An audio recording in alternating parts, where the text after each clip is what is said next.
He's Secretary General of NATO and doing a fantastic job. Everybody, every report I've gotten is what a great job he did, and I'm not at all surprised when I hear it. We had to support him, and we supported him as soon as I heard the name.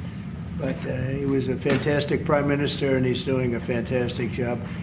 An even tougher job. Which is tougher, being the Prime Minister of Netherlands or? This job is quite tough. I would think this is a little but Dutch politics is also brutal. So. Yeah, but this is pretty tough. But you're doing good. We're going to be discussing a lot of things. Obviously, we'll be discussing what's happening with respect to Ukraine and Russia.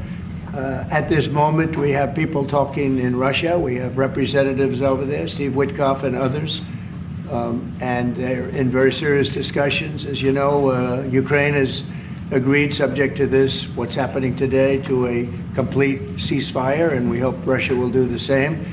Thousands of people are being killed, young people, usually, mostly young people. We were just talking about it. Thousands of young people are being killed a week, and we want to see that stop. And they're not Americans, and they're not from the Netherlands for the most part. No. They're from Russia, and they're from Ukraine, but they're people. And I think everybody feels the same way. We want it to stop. It's also a tremendous cost to the United States and to other countries. And it's something that would have never happened if I were president, and it makes me very angry to see that it did happen. But it happened, and we have to stop it. And Mark has done some really good work over the last week. We've been working together, and he's done some really good work, so I'm very happy about that. We'll also be talking about trade and various other things, and I think we'll have a very, very strong day. We're going to have lunch afterwards, that'll go, and then we'll see you all later. But Mark, would you like to say something? Yeah, first of all, thank you so much, Mr. President, dear Donald, again for hosting me, and but also for taking time in Florida. A couple of weeks after you were re-elected. That's right. And of course our phone call a couple of weeks ago, and I must say, Trump 45, you originated the fact that in Europe we are now spending, when you take it to aggregate, 700 billion more on defense than when you came in office in 2016, 2017. But that was Trump 45. But when you look at Trump 47, it's going to be hard to tell. What happened the last couple of weeks is really staggering. The Europeans committing to a package of 800 billion defense spending. The Germans now, potentially up to $500 billion extra in defense spending. And then of course you had Keir Starmer here, the British Prime Minister, and others, all committing to much higher defense spending. We're not there, we need to do more, but I really want to work together with you in a run-up to the The Hague Summit to make sure that we will have a NATO which is really reinvigorated under your leadership, and we are getting there. We also discuss defense production, because we need to produce more weaponry. We are not doing enough. And not in the US, not in Europe, and we are lacking behind when you compare to the Russians and the Chinese. And you have a huge defense industrial base. Europeans buying 4 times more here than the other way around, which is good because you have a strong defense industry, but we need to do more there to make sure that we ramp up the production and kill the red tape. So I would love to work with you on that. And finally, Ukraine. You broke the deadlock. As you said, all the killing, the young people dying, cities getting destroyed. The fact that you did that you started the dialogue with the Russians, and the successful talks in Saudi Arabia now with the Ukrainians. I really want to go for this. So, The Hague is my hometown. I love to host you there in the summer and work together to make sure that will be a splash, a real success, projecting American power on the world stage. What Mark is saying is when I first went to NATO, my first meeting, I noticed that very few people were paying. And if they were, they weren't paying their fair share. There were only 7 countries that were paying what they were supposed to be paying, which was, it's even worse. Could be even worse. But there were just very few countries that were paying, and even the paying, it was at 2%, which is too low. It should be higher. It should be quite a bit higher. But you had Poland, and I remember Poland was actually paying a little bit more than they were supposed to, which I was very impressed with. And they've been actually terrific, and some of the others. But most of them weren't paying, or they were paying very little. And I didn't think it was appropriate to bring it up there, but I said it's going to be brought up at my next meeting. And my next meeting, the first meeting, you want to give them a little break. The second meeting, it began. And I was able to You did. raise hundreds of billions of dollars. I just said, we're not going to be involved with you if you're not going to pay. And the money started pouring in, and NATO became much stronger because of my actions and working along with a lot of people, including Mark. But they would not pay for other presidents, and I don't think other presidents even knew that they weren't paid. I asked, first question, has everybody paid up? And literally, I mean, they told me 7. You could be right, it could be 3, but that makes it even worse. But they just weren't paying. And I said, no, I won't protect if you're not paying. If you're delinquent or if the money isn't paid, why would we do that? And as soon as I said that, you got a little hit from the press because they said, oh, gee, that's not very nice. But if you said the other, nobody would have paid. And the money started coming in by the billions. And, hundreds of billions of dollars flowed into NATO, and NATO became strong. Yeah. And you remember that. Your predecessor, who I thought was a very good man. Absolutely. Actually. Jens Stoltenberg. He sends his best Yeah, greetings. he was Yeah. terrific. Stoltenberg, Secretary General. Great And man. he made the statement that when Trump came in, the money started coming in like we never saw before. Hundreds of billions, actually probably close to $600 billion came in. And NATO became strong from that standpoint. And now we have to use it wisely, and we have to get this war over with, and you'll be back to a normal, much more normal life. And maybe we're close. We're getting words that things are going okay in Russia, and it doesn't mean anything until we hear what the final outcome is. But they have very serious discussions going on right now with President Putin and others, and hopefully they all want to end this nightmare. It's a nightmare. It's a horrible thing when you look. I get pictures every week. They give me the pictures of the battlefield, which I almost don't want to see. It's so horrible to see young people laying arms and legs and heads laying all over the field. It's the most terrible thing that you'll ever see.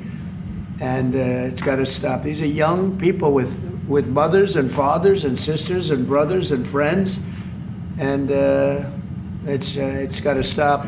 So we hopefully are going to be in a good position sometime today to have a good idea. We'll have, we know where we are with Ukraine, and we are getting good signals outside of Russia as to where we are with Russia.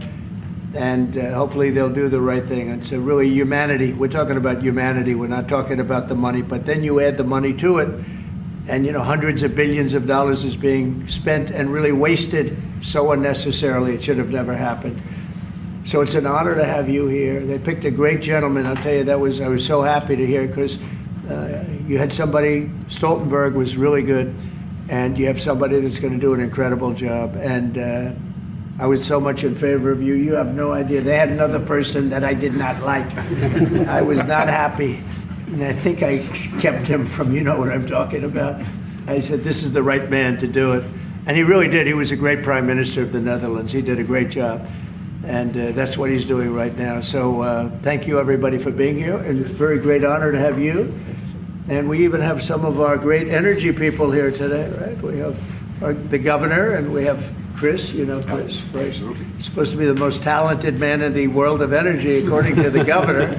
So I don't know if he's right. And we have General, you've been fantastic. Thank you very much. And we have a lot of good people that won't be so much involved with this, but they wanted to see what was happening. It's become a little bit of a show, but they wanted to see what was happening, and I think a lot of good things are happening. So with that, if anybody would have a question. Mr. President, on Russia. Please, go ahead. So that- Sorry. Steve Witkoff's trip to Moscow, you spoke about it. What sort of agreement do you hope he comes away from there with? Well, we'd like to see a ceasefire from Russia, and we have, not been working in the dark. We've been discussing with Ukraine land and pieces of land that would be kept and lost, and all of the other elements of a final agreement. There's a power plant involved, a very big power plant involved. Who's going to get the power plant, and who's going to get this and that? And so, it's not an easy process. But phase one is the ceasefire. A lot of the individual subjects have been discussed, though. We've been discussing concepts of land, because you don't want to waste time with a ceasefire if it's not going to mean anything. So we're saying, look, this is what you can get, this is what you can't get. They discussed NATO and being in NATO, and everybody knows what the answer to that is. They've known that answer for 40 years, in all fairness. So a lot of the details of a final agreement have actually been discussed. Now we're going to see whether or not Russia's there, and if they're not, it'll be a very disappointing moment for the world. Yeah. Vladimir Putin just said he is open to a ceasefire, but he does still have some concerns. He suggested that you two should speak directly. Do you have plans to speak to him soon? If Well, I so, would, when? Are yeah. you confident you can get this across the table? Sure. He did say that today. It was a very promising statement because other people are saying different things, and you don't know if they have anything to really, if they have any meaning, or I don't know. I think some of them were making statements. I don't think they have anything to do with it. No, he put out a very promising statement, but it wasn't complete.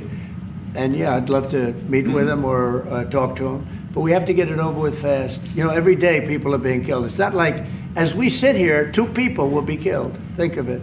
2 people are going to be killed during this little period of time. Thousands of people a week are dying. So we really don't have very much time. We have to make this fast. It shouldn't be very complicated. Mr. Thank you, Mr. President. Yes. A representative of Canada, the finance minister, are in town and will meet members of your administration during the day. Any chances that you will ban on the tariffs on aluminum and the ones that are planned for April 2nd?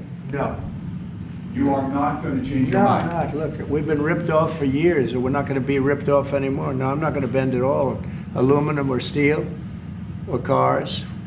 We're not going to bend. We've been ripped off as a country for many, many years. We've been subjected to costs that we shouldn't be subjected to. In the case of Canada, we're spending $200 billion a year to subsidize Canada. I love Canada. I love the people of Canada. I have many friends in Canada. The great one, Wayne Gretzky, the great. Hey, how good is Wayne Gretzky? He's the great one.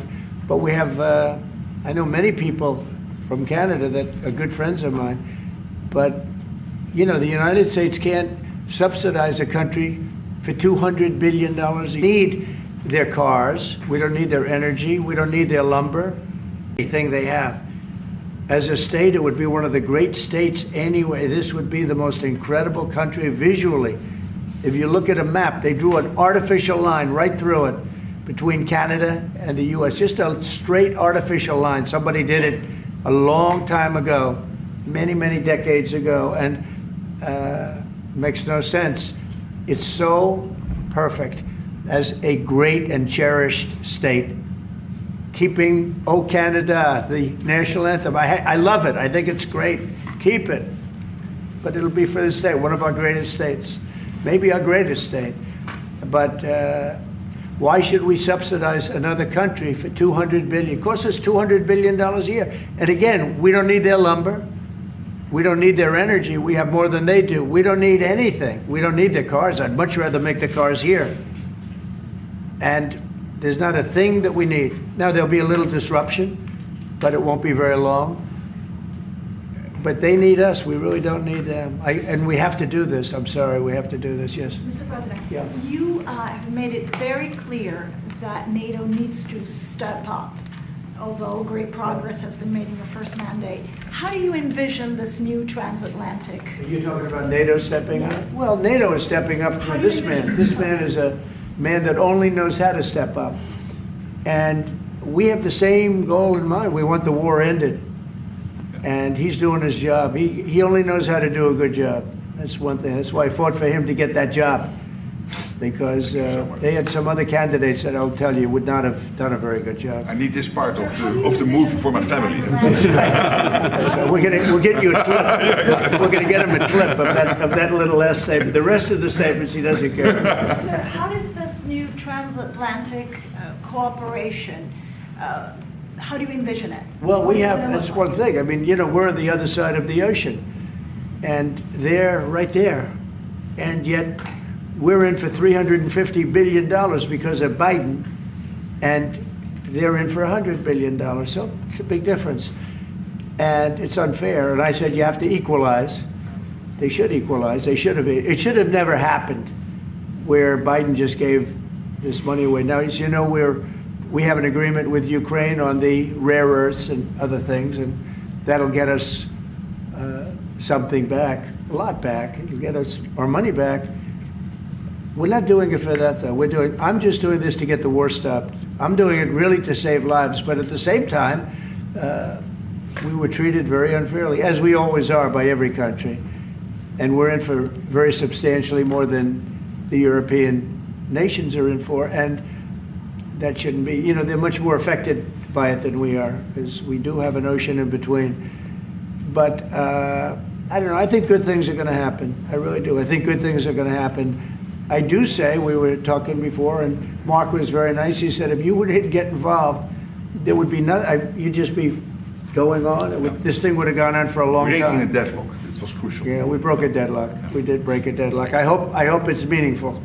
Yes, did you have one? Yeah. Yes, sir. Thank you, Mr. President. Amanda Head with Just the News. On the southern border, you've got DHS and ICE who are reporting that there was a little bit of fudging of numbers during the Biden administration on both the catch and the release side with respect to reporting the number of illegals coming into the They country. cheated on the numbers. The numbers were, I love that question. Who are you with? Just the News, Amanda Head. Very nice. That's good. That's Do you good. know how many of those are criminal illegal aliens? And Many of them. Biden's out of office, Alejandro Mayorkas, who gets No, held Biden accountable? fudged the numbers. The numbers were totally fake. And he gave fake numbers. I knew they were fake. Everybody knew they were fake, but now it came out. And terrible what they did. That administration was a horror show for this country. Can you hold anyone accountable? Well, I don't know. They gave phony numbers. And phony numbers are a very bad thing to give, but I'm not sure about that. I don't know how it would play. We want to get it straightened out.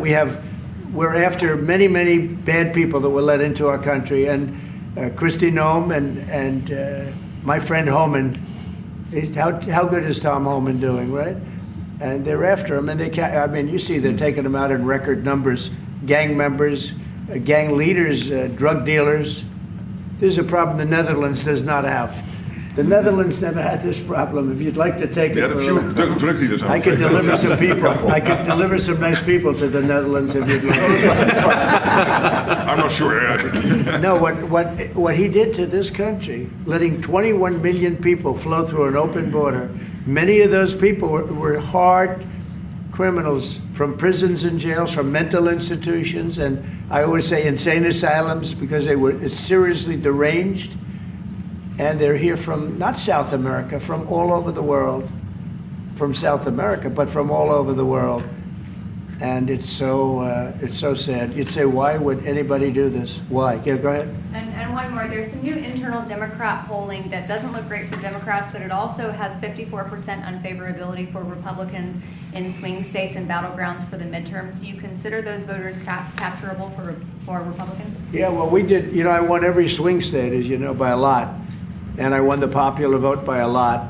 And we won the counties. If you look at the counties and district plan, we had 2,725, and they had 501. That's why the map is all red. So we had a great thing. Yeah, I think winning from the Democrats, I saw, if you look the other night, I made a speech, and I introduced two young ladies who were killed, viciously, violently killed. Young, unbelievable, both outstanding people. They were killed by illegal aliens. And the Democrats wouldn't get up and applaud. The mothers were, I mean, inconsolable. They were crying, and everybody was crying. The Democrats sat there with stone faces. They didn't clap, they didn't stand, they didn't do anything. We had a young man with very serious cancer. His dream is to be with the police department someday. And he was introduced. They didn't even clap. Yeah, that's I mean, they were disgusting, frankly. They were disgusting. There's something wrong with them. They're deranged. They're deranged, like Jack Smith. They're deranged people. And I never saw anything like it. I'm standing up and I introduced the mother and the parents of these two young girls that were just recently essentially killed, violently killed. And the Democrats are like this. It's so sad. And I saw this morning where one of them is pretty well known, one is arguing, fighting like crazy over men being able to play in women's sports. I said, yeah, I thought that was tried. I thought that was about a 95%, I think it's a 95% issue. But in a way, I want them to keep doing it because I don't think they can win a race. And I tell the Republicans, I said, don't bring that subject up because there's no election right now. But about a week before the election, bring it up because You can't lose. And everything's transgender this, transgender that. You know, they have bad politics, but one thing, they stick together. You know, I wish, and the Republicans stick together mostly, but we have a couple that are grandstanders. You know, you always have grandstanders in life. But the Democrats, they have grandstanders, but when it comes to a vote, they do stick together, right? Yes, sir. It So- seems like they'll stick together on the shutdown. Will that hurt Democrats going into midterms? Well, if they do a shutdown, and ultimately that might lead to very, very high taxes, because we're talking about a shutdown, we're talking about getting to work immediately on the greatest tax bill ever passed. That was the one we did. It was a renewal, and it's an addition to it. And we're going to cut people's taxes. And if we don't open, the Democrats are stopping all of these good things that we're providing. We're providing the greatest package of benefits that this country's ever provided. The biggest part of that's going to be tax cuts for the middle class and for businesses, small businesses, employers, people that hire people in jobs. And if it's shut down, it's only going to be, if there's a shutdown, it's only because of the Democrats. And they would really be taking away a lot from our country and from the people of our country. Mr. President, on tariffs, you made clear you're not backing down from this, but many American small business owners say they are concerned that these tariffs are going to hurt them. What's your message to them? They're going to be so much richer than they are right now. And we have many, yesterday General Motors was in, they want to invest $60 billion. The people from Facebook were in yesterday. They're going to invest $60 billion by the end of the year. Other people are talking about numbers. Apple, as you know, a few days ago announced $500 billion investment. They're going to build their plants in the United States, which, as you know, almost all of their plants are in China. Now they're building in the United States. Look, the reason is two things. Number one, the election, November 5th, and the other thing is tariffs. I think probably in that order. But Tim Cook came in and he announced 500, think of it, 500 billion, not million. 500 million's a lot when you think about it, right? But well, I would have been happy with 500 million, but it's $500 billion investment by Apple in the United States. And that's because of the election result, and it's because of the tariffs and the tax incentives too, you know, tariffs and tax incentives. And I've never seen anything like it. We have plants going up now in Indiana. We have plants going up in Michigan. A lot of plants going to be planned from. I'm trying to steer them to Michigan because Michigan got so badly beaten by, you know, what happened with Europe. You know, if you look at Europe, take a look at the EU. We're not allowed to sell cars there. It's prohibitive because of their policies and also their non-monetary tariffs. They put obstacles in your way that you can do nothing about. But if you take a look at what happens, so we sell no cars to Europe. I mean, virtually no cars, and they sell millions of cars to us. They don't take our agriculture, we take their agriculture. It's like a one-way street with them. The European Union is very, very nasty. They sue our companies. Apple was forced to pay $16 billion on a case that, very much like my cases that I won. They shouldn't have been even cases, but we felt they had no case, and they ended up having an extremely favorable judge and decision. But they're suing Google, they're suing Facebook, they're suing all of these companies, and they're taking billions of dollars out of American companies, many more than the ones I just mentioned. And I guess they're using it to run Europe or something. I don't know what they're using it for, but they treat us very badly. China obviously treats us very badly. Almost everybody does, and I blame past presidents, to be honest, because when I was president, we received so far about $700 billion from China over the years on the tariffs that I put in. No other president got 10 cents from China. And that was only beginning, except for COVID, I would have been able to finish the process. But we had to fight the COVID thing, and we did really well with it, but we had to fight. And then we had actually, as you remember, Mark, we actually handed over the stock market. It was higher than just previous to COVID coming in, which was sort of a miracle, frankly. We did a good job.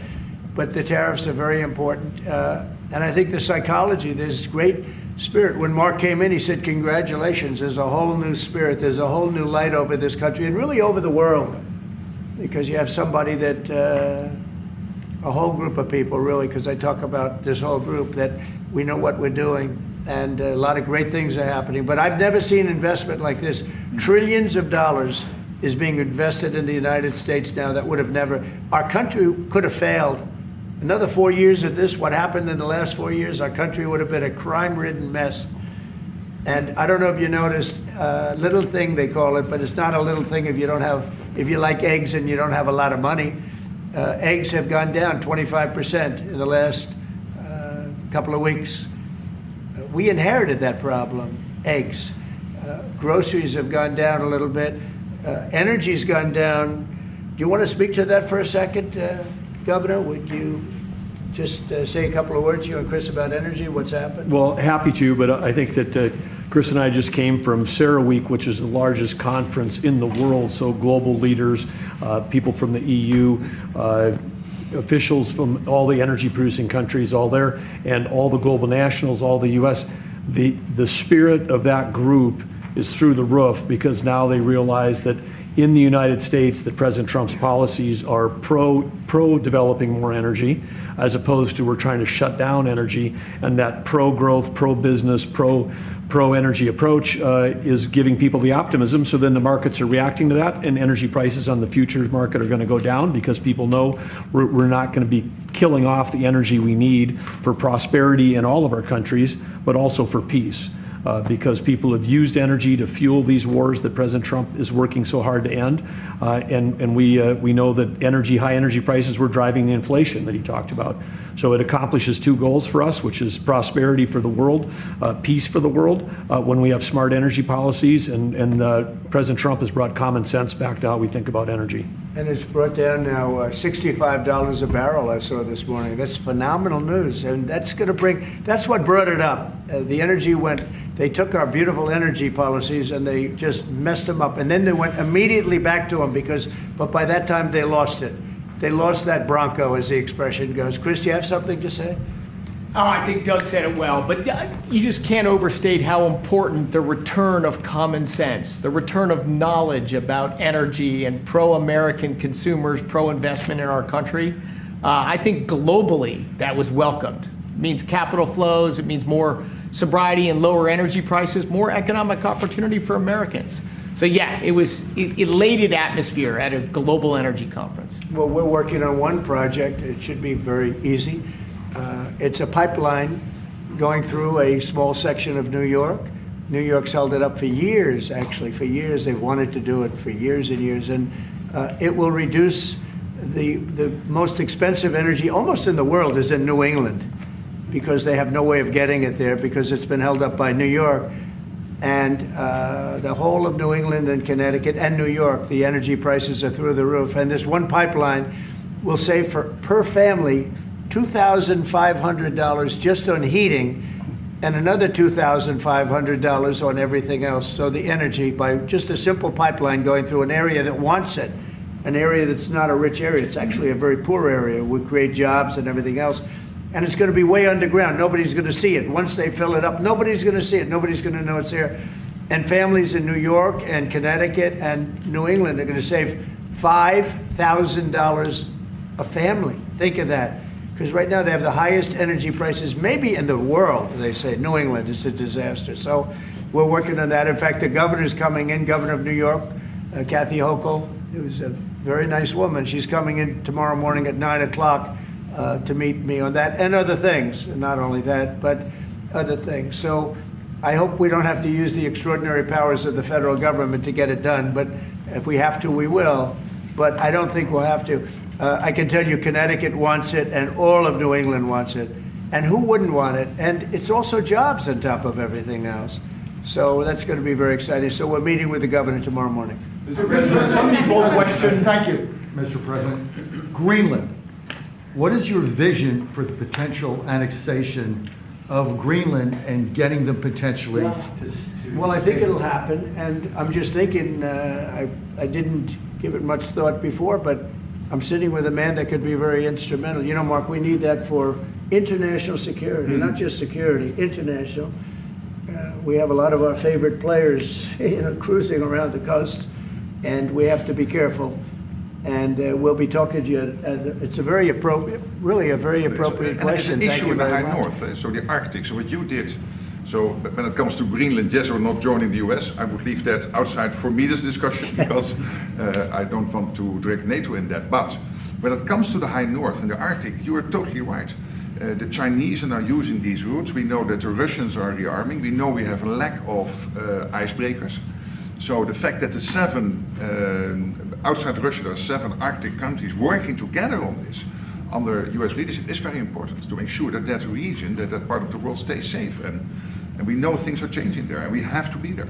Well, we just had an election there the other day. Do you see a referendum, a plebiscite, where the people of Greenland would be in a position to decide if they want to become part of the United States? Yeah, it was a good election for us, as you know. It was not a referendum. It wouldn't be called that. It was an individual election. But the person that did the best is a very good person, as far as we're concerned. And so we'll be talking about it, and it's very important. Mark mentioned the word icebreaker. So we've ordered, we're in the process of ordering 48 icebreakers. And Canada wants to know if they could use them. I said, well, you know, you got to pay for them. Think of it, Canada. We pay for their military. You know, Canada pays very little for their military because they think we're going to protect them. But even with the icebreakers, so we're going to order 48, and Canada wants to be part of the deal. I say, you got to get your own icebreakers. I mean, if you're a state, you can be part of the deal, but if you're a separate country, you've got to get your own icebreakers. Russia, as you know, has about 40 of them, and we have one big icebreaker, but that whole area is becoming very important, and for a lot of reasons, the routes are, you know, very direct to Asia, to Russia, and you have ships all over the place, and we have to have protection. So we're going to have to make a deal on that, and Denmark is not able to do that. You know, Denmark's very far away and really has nothing to do. What happens? A boat landed there 200 years ago or something, and they say they have rights to it. I don't know if that's true. I don't think it is, actually. But we've been dealing with Denmark, we've been dealing with Greenland, and we have to do it. We really need it for national security. I think that's why NATO might have to get involved in a way, because we really need Greenland for national security. It's very important. You know, we have a couple of bases on Greenland already, and we have quite a few soldiers, and maybe you'll see more and more soldiers go there. I don't know. What do you think about that, Pete? So, don't answer that, Pete. Don't answer that question. But we have bases, and we have quite a few soldiers on Greenland. Because it's a simple question, your commitment to NATO. Will anything change? Your commitment to NATO. Will anything change? Same amount of money? Well, I think they same made number a of great troops? step by putting Mark in charge. I think, to me, that's a great step, because he and I have seen eye to eye on everything for a long time. We've been doing this a long time now. 9 years now. And so that's a great step. You have to keep NATO strong. You have to keep it relevant. But the biggest thing we have to worry about right now is what's going on right now. I think the rest is going to take care of itself. I don't see this happening. This was a fluke. This was something that, if we had a competent president, it would not have happened. The man was grossly incompetent. All you have to do is take a look at, he signs by AutoPen. Who was signing all this stuff by AutoPen? Who would think you signed important documents by AutoPen? You know, these are major documents you're signing. You're proud to sign them. You have your signature on something. In 300 years, they say, oh, look, can you imagine? Everything was signed by AutoPen, almost everything. Nobody's ever heard of such a thing. So, should have never happened. Tomorrow with the Justice Department about law and order. Could you tell us a little bit about that? Yeah, we're going to be with the Justice Department. We have a great Justice Department. Pam Bondi is so fantastic, and Todd Blanche, and Emil, you got to know him a little bit. He was acting for a little while. And some other people are incredible in the Justice Department, and I consider the FBI to be a part of it in a sense, and Cash is going to be fantastic, and all the people. Dan Bongino, I love that. I mean, I love that. I think Dan is great.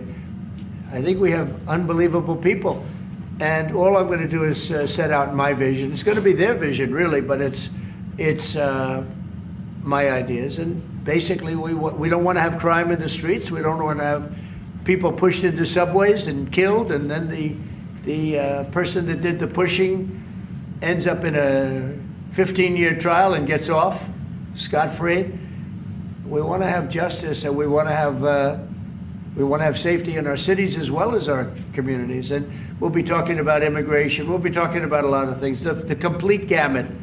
So I look forward to that. That'll be tomorrow at the Justice Department. Mr. President, you're a man of peace. You said it several times and you made it very clear. A man of peace dealing with belligerent people. And I'm thinking, we saw how you handled Zelensky in this very own room. What is your leverage on Putin? Are you thinking sanctions? What if he refuses to? Well, I do have leverage, but I don't want to talk about leverage now, because right now we're talking to him, and based on the statements he made today, they were pretty positive, I think. So I don't want to talk about that. I hope Russia's going to make the deal too. And I think once that deal happens, you're never going to be in a process. I don't think they're going back to shooting again. I really believe if we had if we get a peace treaty, a ceasefire treaty, I think that leads to peace. That's going to really lead to peace.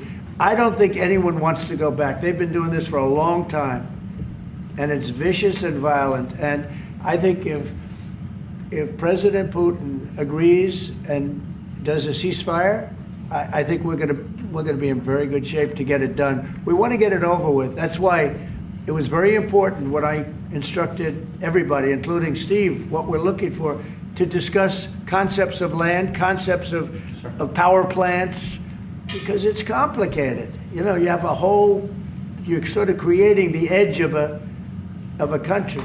The sad part is that country, if this didn't happen, and it wouldn't have happened, I don't know if they would have to give anything back. I guess Crimea, you know, I said it last time, Crimea was given by Obama. Biden gave him the whole thing, and Bush gave him Georgia. And Trump didn't give him anything. I gave him, you know what I gave him? I gave them javelins. And the javelins were very effective, as you know. I gave them nothing. 2019. And then also, if you take a look, I was the one that stopped the pipeline going into Europe. It was totally stopped. Nord Stream 2, nobody ever heard of Nord Stream 2 before I came along. But I got along very well with President Putin. I got along with most of them. I get along great with President Xi. I got along great with Kim Jong-un. I got along great with all of them. And we had no wars. We had no problems. We wiped out ISIS in record time. General Raisin came, and he wiped them out. And he was going to be our new chief, right? He's going to be the head of Joint Chiefs of Staff.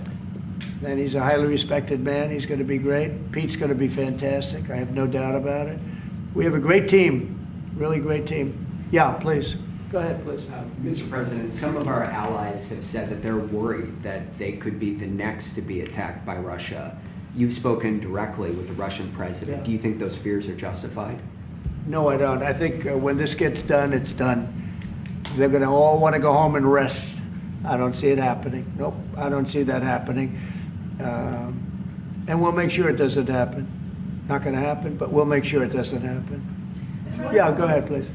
Leaders from Russia and Iran are heading to Beijing tomorrow to discuss nuclear programs. What do you hope to get out of that? Well, maybe they're going to talk about non-nuclear programs. Maybe they're going to be talking about the de-escalation of nuclear weapons, because, you know, I was talking about that with President Putin very strongly, and we could have done something had that election not been rigged.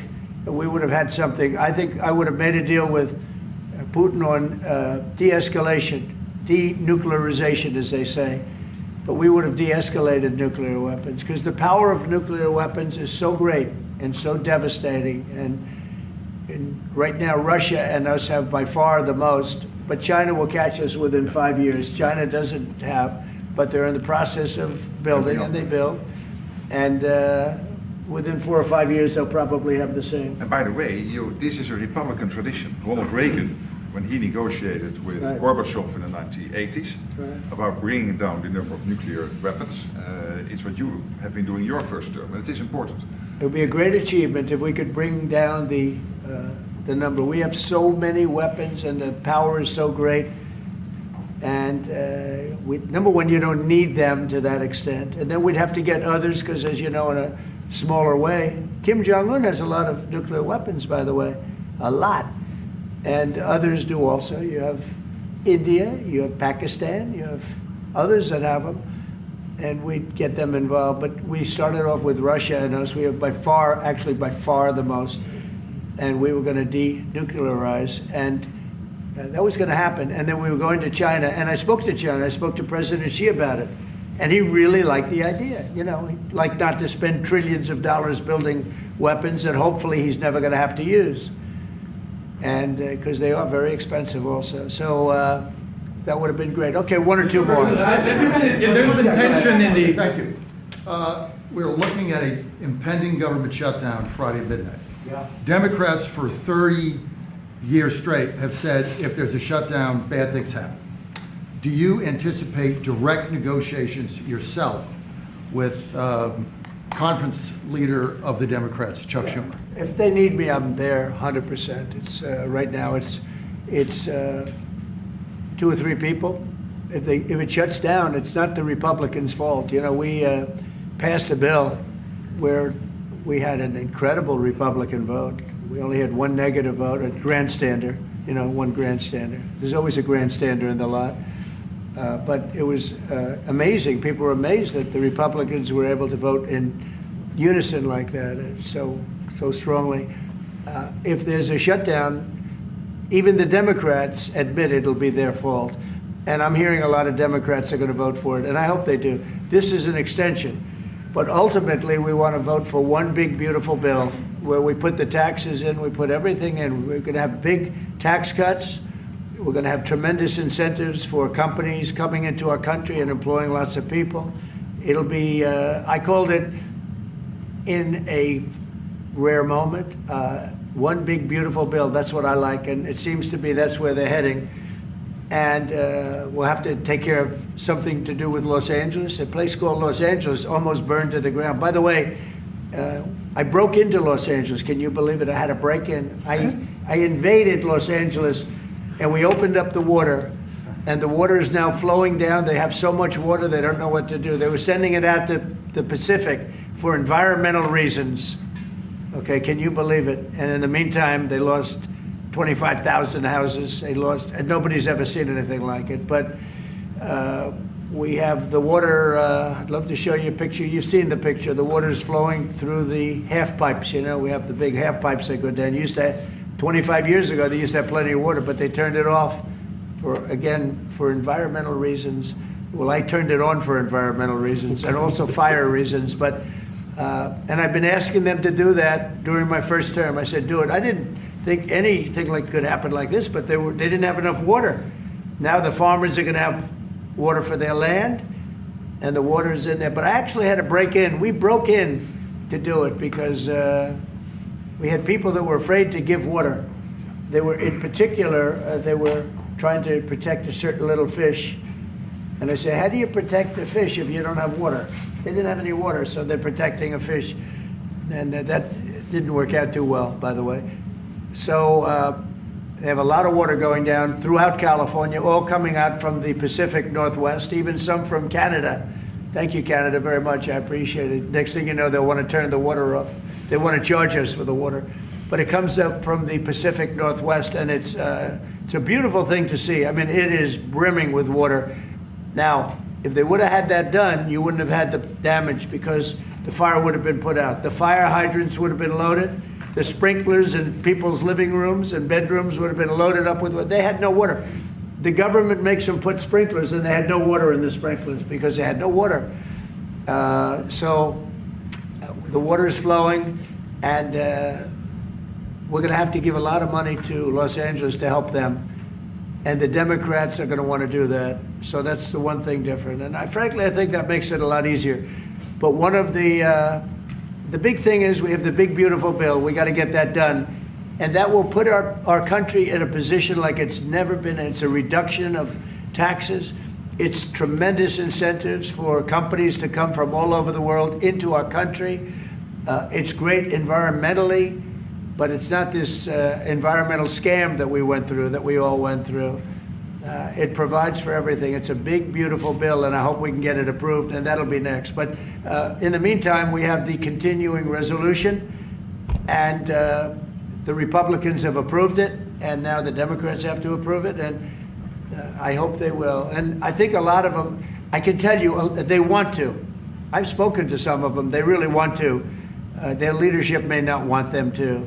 And if it closes, it's purely on the Democrats. One more? On Korea, sir, we've seen tension increasing in the peninsula. You've talked about Kim Jong-un. Do you have any plans of re-establishing the relationship you had during the first mandate? Well, I would. I had a great relationship with Kim Jong-un, North Korea. If I wasn't elected, if Hillary got in, you would have had a nuclear war with North Korea. He expected it. He expected it. And they said, oh, thousands of people. No, millions of people would have been killed. But I got in. We went to Singapore, we met. We went to Vietnam, we met. We got along really good. We had a very good relationship, and we still do. We still do. You don't have that threat that you had. I mean, look, when I was running the first time, it looked like there was going to be a war with North Korea. You know that better than Tensions were high. Yeah, and everybody it started was startled that you Yeah. invited him for talks. Right. But you did. It started off very rough, Yeah. and he wouldn't meet with Obama, wouldn't take his calls. I said, how many times did you call? They called a lot. He wouldn't take their call. He told me I wouldn't take his call. But with me, it did start off rough, if you remember. Very rough, actually, very nasty. That was a Singapore. And yeah, but then, no, before that, then it stopped. The rhetoric was extremely tough. It was. You had it was a little speech bit in the UN, I remember. Yeah, that's right. It was a little bit dangerous. And then we met. They asked for a meeting, and we met. And the meeting caused the Olympics, which was in South Korea, to become a tremendous success. Nobody was buying tickets for the Olympics because they didn't want to be nuked. And I met, and not only did the Olympics become successful, but North Korea participated in the Olympics. His sister visited. It was an amazing thing.